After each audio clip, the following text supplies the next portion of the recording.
Okay, mga kalalakihan, I invite you all to stand up and let's pray for these women. Diyos na mga kakamasudanan, salamat Panginoon sa iyong mensahe na kita sa mga Panginoon.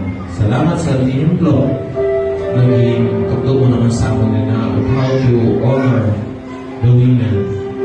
Lord, hindi po kada sa mo na ma-appreciate yun ng mga kababaihan sa komunidad, sa mga panimalay.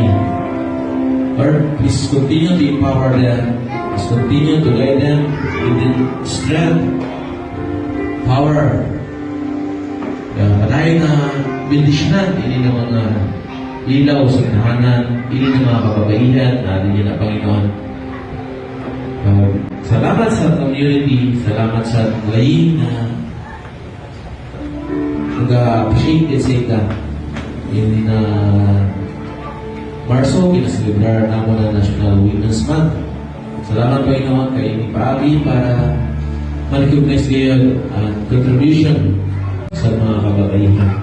Salamat Panginoon kay pantay ka na mo pagkita sa mga kalalakihan.